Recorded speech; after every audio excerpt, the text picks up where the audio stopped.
It began as a whisper in the gilded corridors of Tsarskoye Selo, a hint of awe and disbelief among those who wandered its opulent halls, a room made entirely of amber, gold leaf, mirrors, and intricate carvings, shimmering in the light as though it had captured the sun itself. Known to the world as the Amber Room, it was more than a masterpiece of art, it was a symbol of human ingenuity and diplomatic exchange, a gift from the Prussian King Frederick Wilhelm I to Peter the Great of Russia in 1716. Yet no one in those early days could have imagined that this marvel, often called the eighth wonder of the world, would one day vanish into the shadows of history, leaving behind a mystery that would haunt generations. Its story is one of brilliance, ambition, and ultimately, disappearance, a tale that begins long before the rumble of war reached the gates of Russia, but whose fate would become entwined with one of the deadliest conflicts in human history. The Amber Room was unparalleled in its construction. Panels of rich amber were carefully cut, polished, and set into ornate wooden frameworks, interspersed with gilded moldings and mirrors that amplified the glow and depth of the amber's natural tones. Craftsmen spent decades perfecting the room's intricate mosaics, carving delicate motifs of flowers, mythological figures, and ornamental patterns that seemed to move under shifting light. To step into the room was to enter a realm where art and material had merged into something almost magical. It was a space designed to impress, to awe, and to convey the cultural sophistication and power of the Russian imperial court.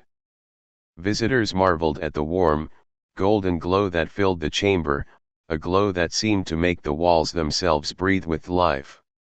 In a Europe where wealth, influence, and prestige were often measured by the elegance of one's palace, the Amber Room stood apart, not merely as decoration, but as a statement of grandeur and political symbolism.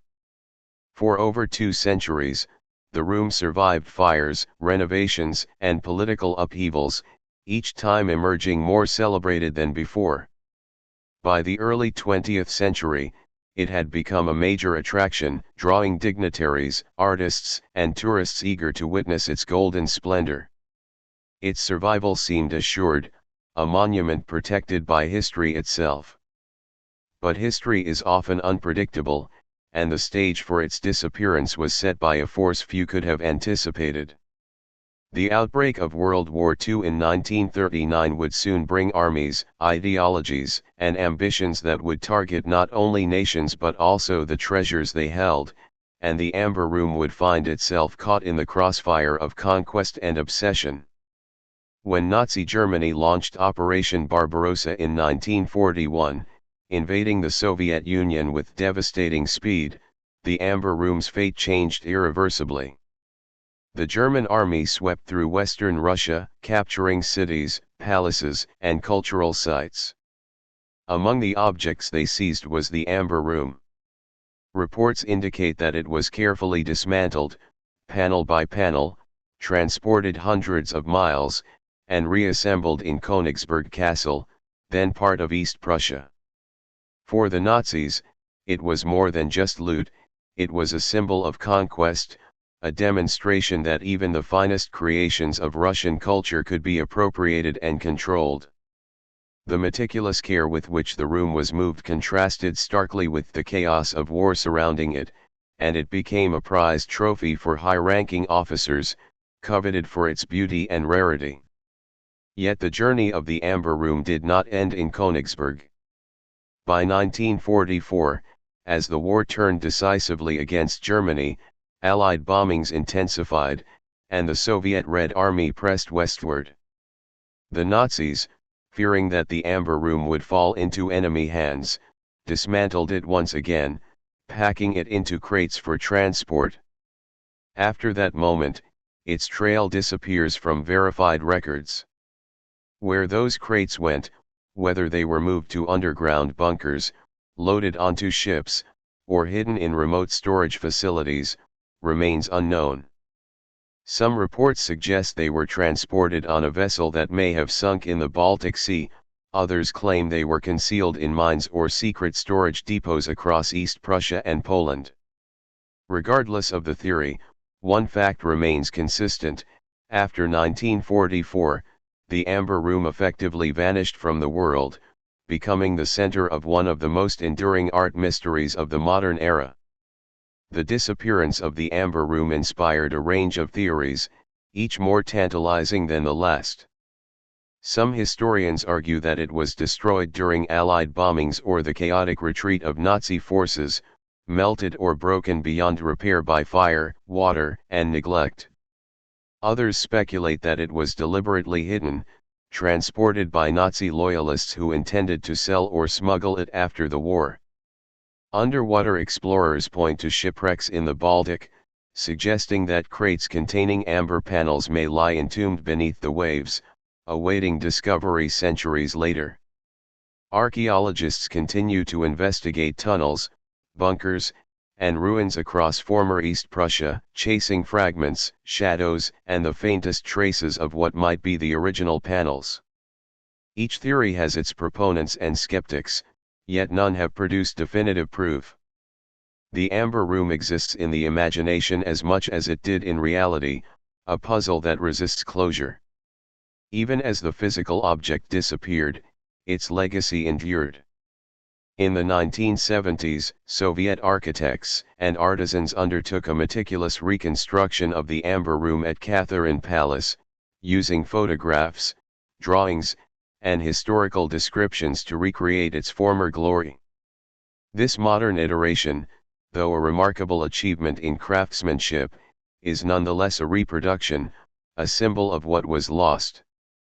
Its golden panels now shine in place of the originals, which remain hidden or destroyed, tantalizing historians, treasure hunters, and the public alike.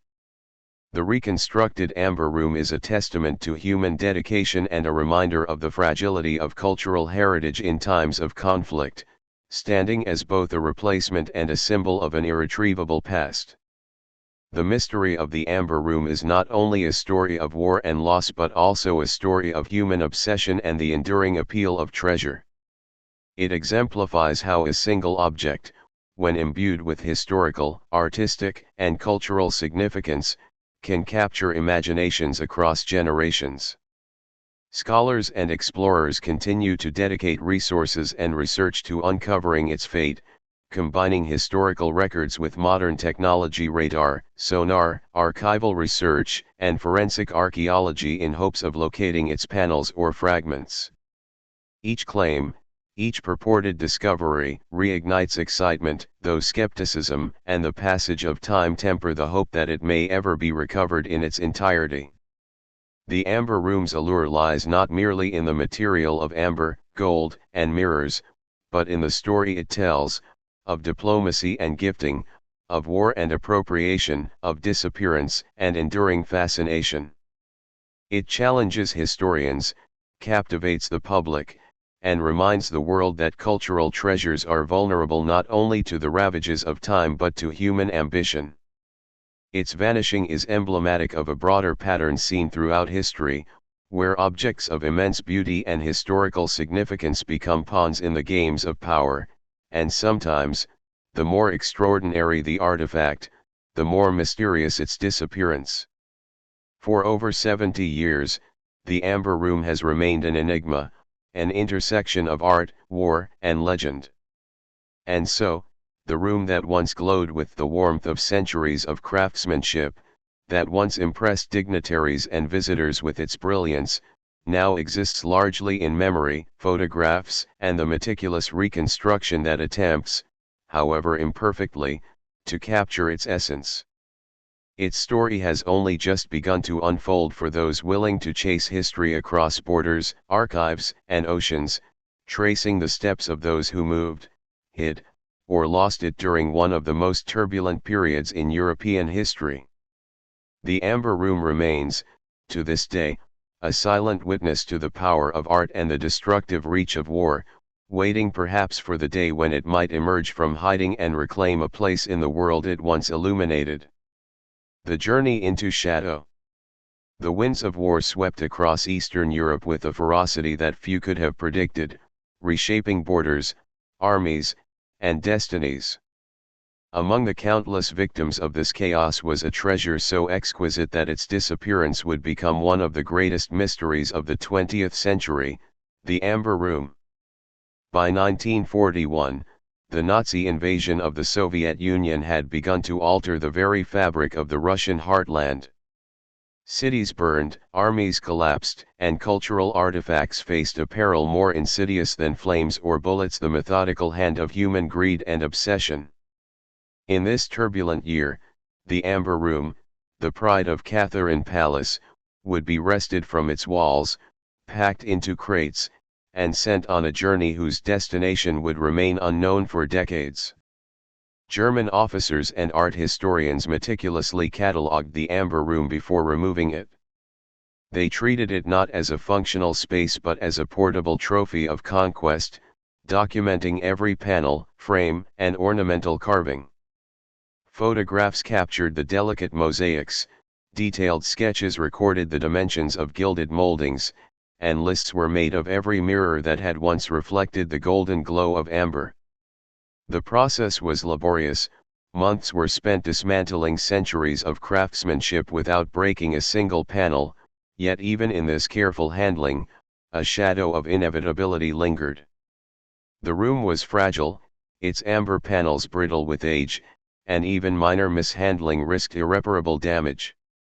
Despite these challenges, Nazi engineers and conservators succeeded in dismantling the room, wrapping each piece with layers of protective material, and preparing it for transportation. The Amber Room was then moved hundreds of miles to Königsberg Castle, a fortress of stone and history in East Prussia. There, it was reassembled in a chamber prepared to display its full splendor, a stark juxtaposition to the war raging outside its walls. Soldiers and curators alike were struck by the beauty of the room, which seemed untouched by the surrounding violence.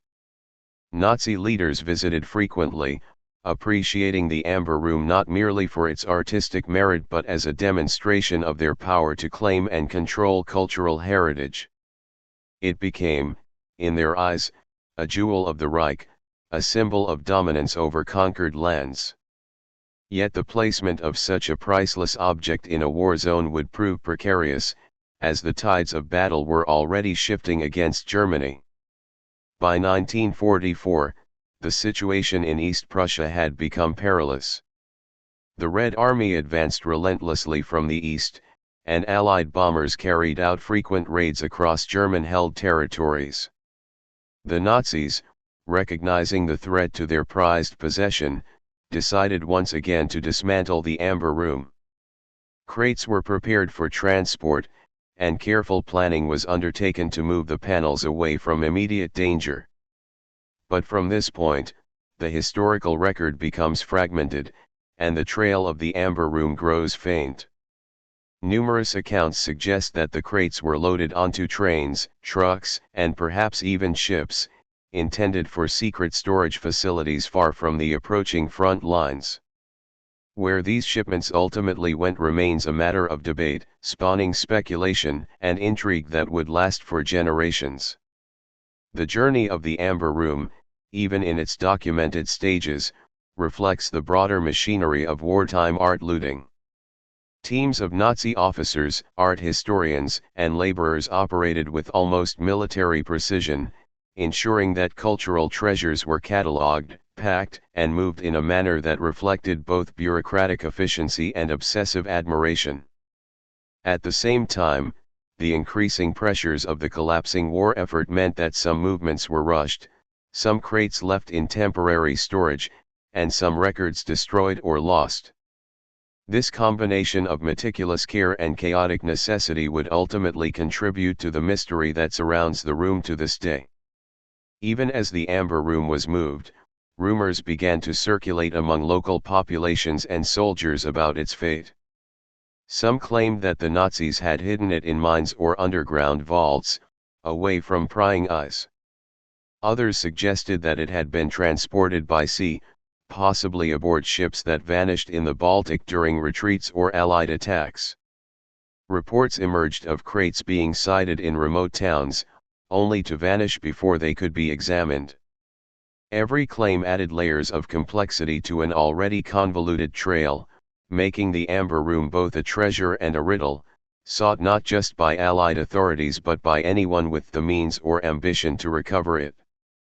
In Königsberg, preparations to protect the Amber Room included reinforcing walls, constructing secure display areas, and assigning guards. Yet these measures, no matter how thorough, could not shield the room from the chaos of total war.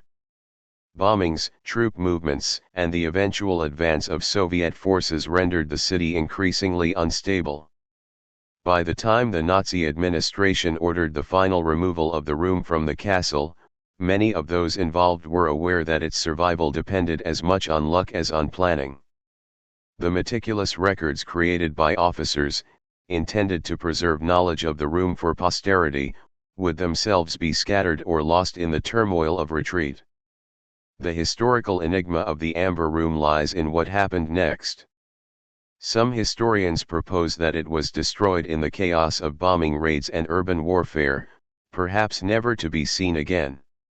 Others maintain that it was deliberately concealed, its panels hidden in bunkers, mines, or other secret locations, awaiting a post-war retrieval that never occurred. Further theories suggest that the crates were loaded onto ships, possibly sunk or lost at sea, or that they were moved multiple times to elude the advancing Soviet army. Each scenario has evidence in its favor and yet remains inconclusive. No single account can account for the complete disappearance, leaving room for speculation and investigation even decades later. Amid these uncertainties, the Amber Room became a symbol of both cultural loss and the enduring fascination of mystery. Researchers, archaeologists, and treasure hunters have scoured Eastern Europe, diving into Baltic waters, excavating bunkers, and analyzing wartime records, yet the full truth remains elusive. Occasionally, fragments of amber or panels surface, hinting at what was lost and providing tantalizing glimpses into the room's original grandeur.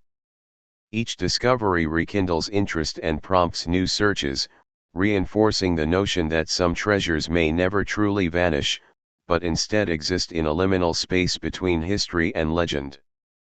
The journey of the Amber Room also illustrates the complex relationship between art, power, and war. Its removal, transport, and ultimate disappearance reveal how cultural treasures can become pawns in broader geopolitical struggles, their fate dictated not by aesthetics but by the exigencies of conflict and ambition. In this sense, the Amber Room is not merely a lost room of amber and gold, it is a story about the vulnerability of human achievement, the consequences of greed and conquest, and the persistence of curiosity in the face of uncertainty. Even as decades passed, the allure of the Amber Room only grew. Its legend inspired reconstructions, exhibitions, and countless scholarly works. In the 1970s, Soviet craftsmen undertook a painstaking recreation at Catherine Palace, guided by photographs, drawings, and historical accounts. This reconstructed room stands as a tribute to what was lost, yet it is a reminder that the original, packed away in crates or destroyed in the maelstrom of war, has never returned. Its story, carried forward in research, rumor, and hope, remains a testament to the enduring power of human curiosity and the tragic costs of conflict. By the end of the war, the Amber Room had entered the realm of myth. Whether lying hidden in a bunker, sunk in a shipwreck, or destroyed beyond repair, its panels, mosaics, and gilded surfaces were gone from public view. What remained was the memory of a room that had dazzled emperors and soldiers alike, a symbol of beauty caught between creation and destruction, and a mystery that continues to captivate those who seek to uncover the secrets of one of the world's greatest lost treasures. Chasing Shadows Across Europe, 1050 words. The end of World War II brought relief to a war-torn continent, yet it also marked the beginning of a new kind of pursuit, one that required patience, determination, and a willingness to chase whispers through rubble, archives, and waters where ships had long vanished. The Amber Room, once a jewel of Catherine Palace, had disappeared into uncertainty. Though the Nazi regime had fallen and Europe was in reconstruction, its panels, mosaics, and gilded framework remained elusive, inspiring one of the most enduring and challenging treasure hunts in modern history. The earliest post-war searches were immediate and desperate. Soviet authorities, aware of the room's cultural significance, dispatched teams to Königsberg, now Kaliningrad, to investigate the ruins of the castle where the Amber Room had been last seen. Soldiers and art historians combed the rubble, examining cellars, tunnels, and storage chambers for any sign of the missing panels. Reports documented fragments of burned wood, shards of amber, and melted metallic details, but nothing resembling the complete room emerged. Many early accounts suggested that the final crates had been removed before Soviet forces reached the city, carried away by retreating German forces. This absence of evidence became the first of many mysteries, a gap in history that would fuel speculation for decades. Across Poland and East Prussia, rumors proliferated among locals and displaced residents. Some claimed to have seen large shipments of crates being moved under cover of darkness, others reported secret storage in mines, barns, or hidden vaults. The chaos of the war's final months had created conditions in which documents were lost, memories became unreliable, and records were deliberately destroyed to prevent accountability. In the vacuum of certainty, countless theories arose, each attempting to explain where the Amber Room had gone. From bunkers buried deep beneath forests to coastal warehouses awaiting shipment across the Baltic Sea, every suggestion seemed plausible, yet none could be verified with certainty. Among the most compelling theories involved the Baltic Sea, where ships transporting valuables had been sunk either by Allied attacks or accidental navigational errors. Investigators pointed to shipwrecks near the coasts of Poland, Lithuania, and Germany as potential resting places for the Amber Room crates. Divers explored the cold, murky waters, sometimes encountering crates containing generic cargo, but nothing definitively linked to the lost treasure. Over the decades, advances in sonar and underwater imaging reignited hope, yet the exact resting place remained elusive, leaving historians to speculate about whether the Amber Room had truly sunk or had been offloaded elsewhere before a ship's demise. The intrigue extended beyond mere treasure hunting. The Amber Room became a symbol of the complex interplay between cultural heritage and wartime looting. International teams, often including Russian, German, and Polish researchers, collaborated to reconstruct the sequence of events. Archival documents, letters from Nazi officials, and post-war testimonies provided fragments of information. Some suggested that elements of the room had been divided, hidden separately to reduce the risk of total loss.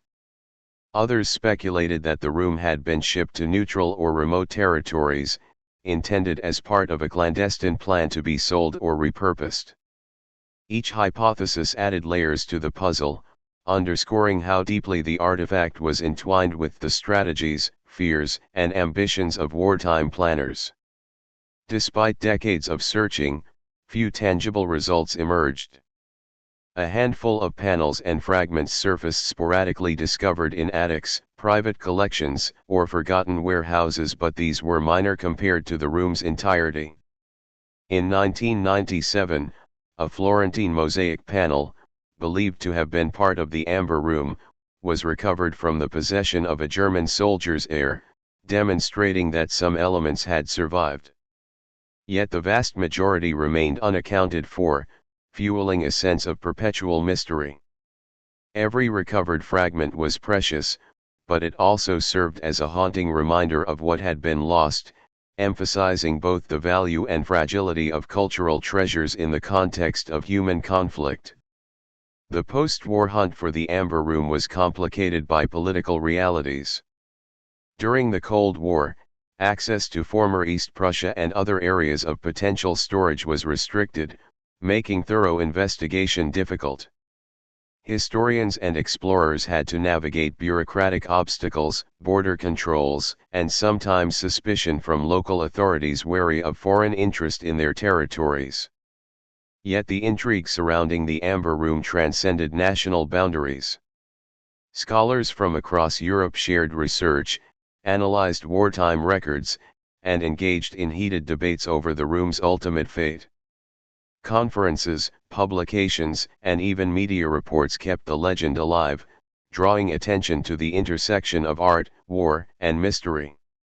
Underwater exploration became a particularly promising avenue.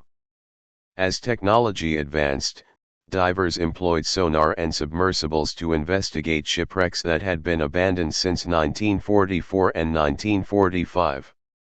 One notable discovery involved a sunken vessel carrying crates of unspecified contents, raising speculation that the Amber Room could be hidden beneath layers of sediment in the Baltic.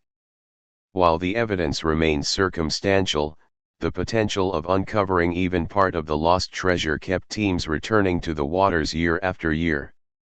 Researchers painstakingly mapped wrecks, catalogued cargo, and compared archival shipping records, hoping to match historical documentation with underwater findings. Every dive represented a blend of science, detective work, and the faintest glimmer of hope.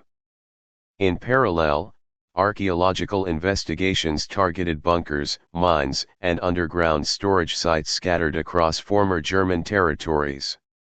Some sites yielded traces of amber, gilded moldings, or wooden panels, though their authenticity was often difficult to confirm. Each discovery prompted further inquiry, but the fragmentary nature of the evidence prevented a full reconstruction of the room or an exact understanding of its movements. Historians were left to weigh probabilities, analyze patterns, and interpret incomplete data, navigating between hard evidence and speculation.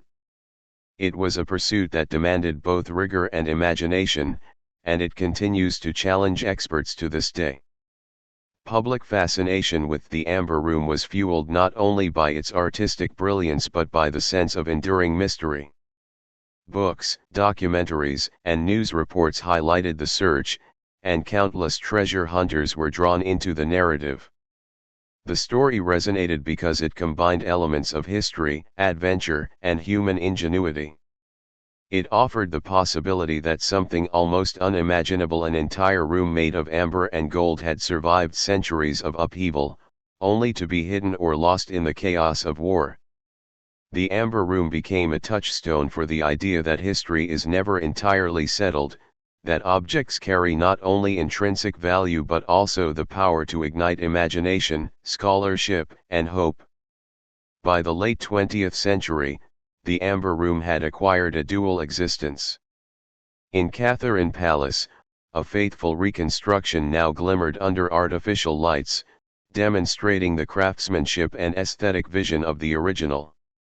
Visitors marveled at its beauty, unaware that the panels before them were largely modern replicas.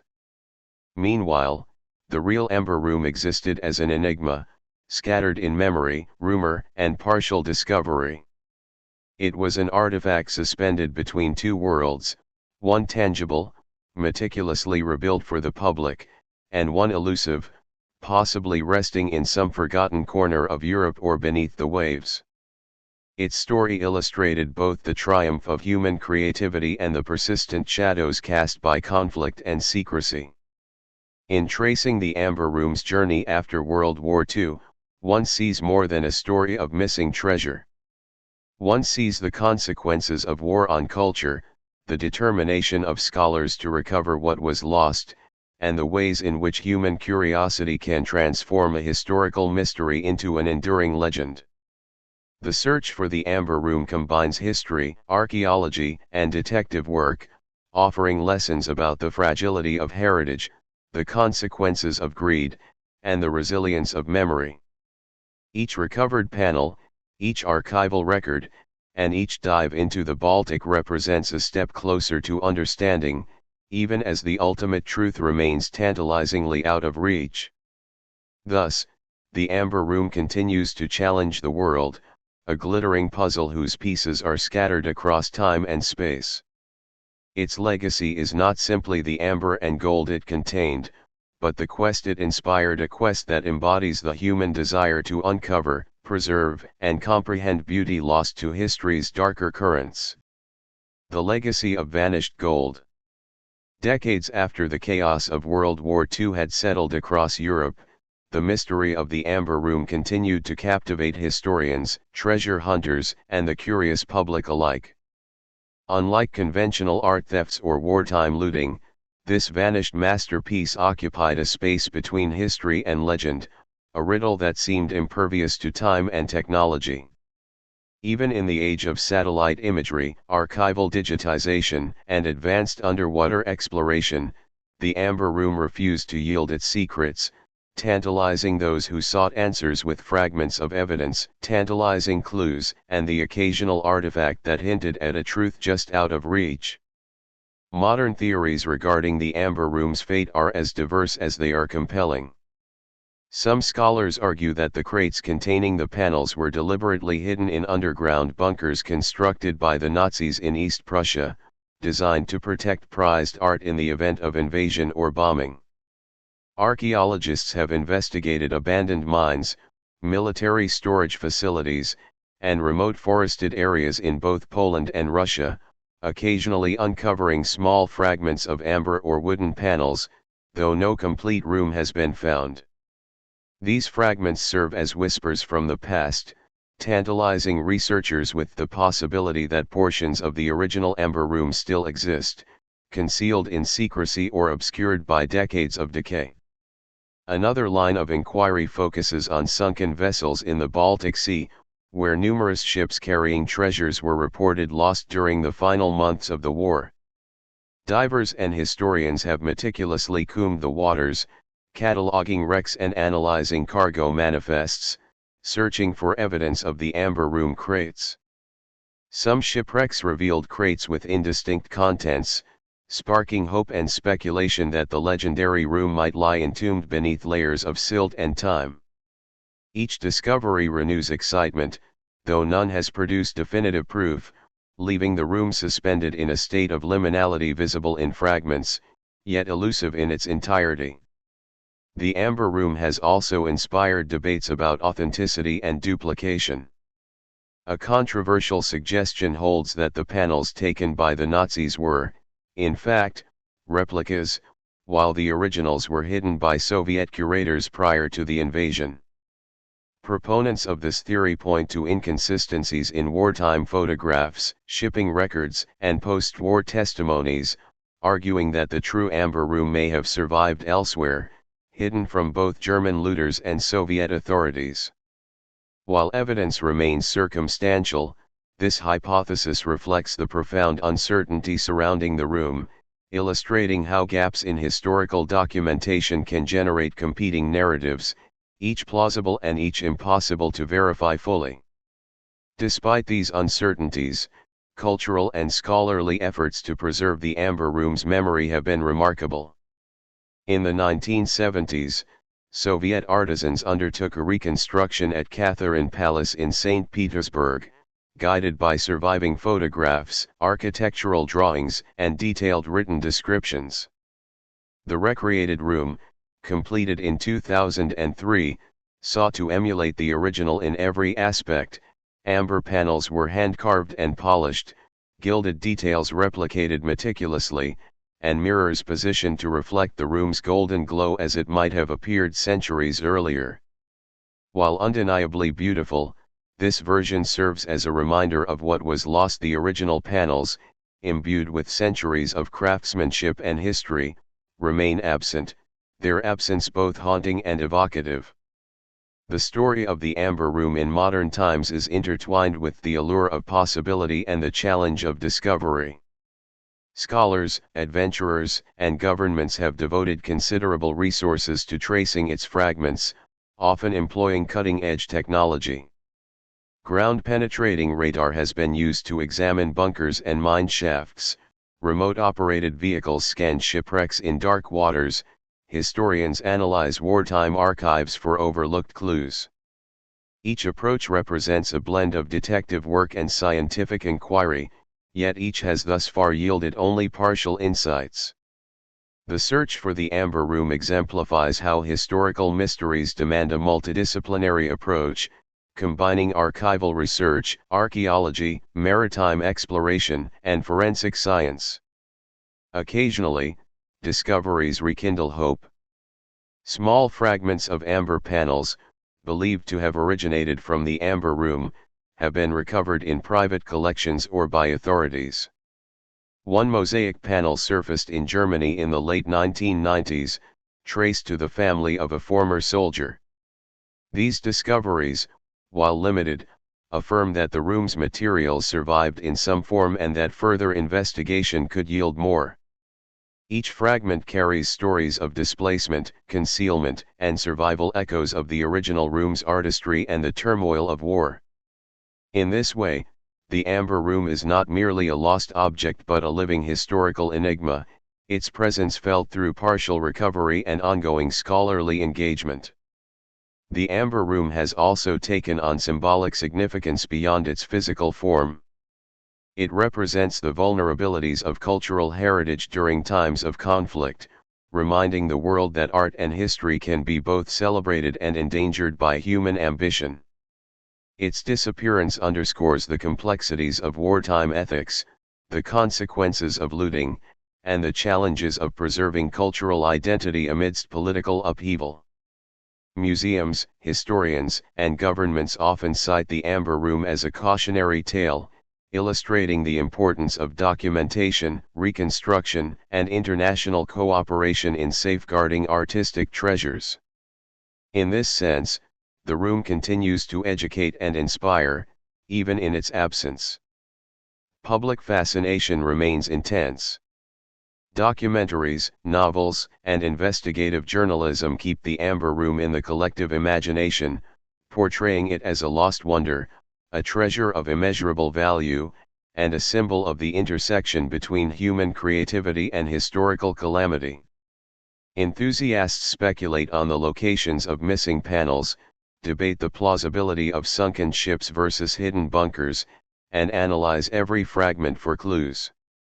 Social media and digital archives have amplified interest, connecting amateur historians and professional researchers worldwide in a shared quest to unlock one of Europe's most enduring art mysteries.